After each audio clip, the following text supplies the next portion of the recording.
नमस्कार दोस्तों, कैसे हो आप सब। आशा करती हूँ आप लोग ठीक होंगे। तो आज हम दोनों लोग आप सभी के लिए लेकर आए हैं देहाती नाच गीत। तो सुनिएगा और बताइएगा कैसा लगा। बहुत ही प्यारा गीत है, तो देर न करते हुए चलिए सुनाते हैं। सबकी तदैया गुलर फारेगा पसैया हमारी दैया ना गुलर की पाती झाड़वा हमारी दैया ना गुलर की पाती झाड़वा हमारी दैया ना सबकी तदैया गुलर फारेगा पसैया हमारी दैया ना गुलर कराई पाती झाड़वा हमारी दैया ना गुलर कराई पाती झाड़वा हमारी दैया ना सबकी तदैया पियवा हिली मिली जे माई हमारी दैया ना पियवा करवा झगड़वा सबकी तदैया पियवा हिली मिली जे माई हमारी दैया ना पियवा ठाने बा झगड़वा हमारी दैया ना पियवा ठाने बा झगड़वा हमारी दैया ना सबकी तदैया गुलर फारेगा पसैया हमारी दैया ना गुलर कराई पाती झाड़वा हमारी दैया ना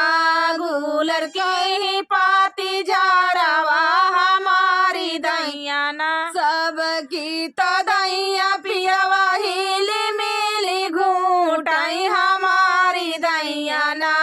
पियवा ठाने बा झगड़वा हमारी दैया ना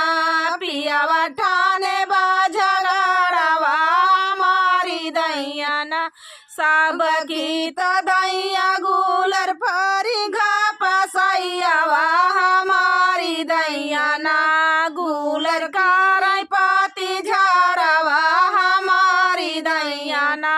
सबकी तदैया पियवा हिली मिली कूचई हमारी दैया ना पियवा ठाने बा झगड़वा हमारी दैया ना पियवा ठाने बा झगड़वा हमारी दैया ना सबकी तदैया गुलर फारेगा पसैया हमारी दैया ना गुलर कराई पाती झाड़वा हमारी दैया ना सबकी तदैया पियवा हिली मिली सोई हमारी दैया ना सबकी तदैया पियवा हिली मिली सोई हमारी दैया ना पियवा ठाने बा झगड़वा हमारी दैया ना पियवा ठाने बा झगड़वा हमारी दैया ना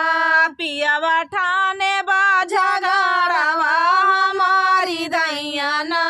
सबकी तदैया गुलर फारेगा पसैया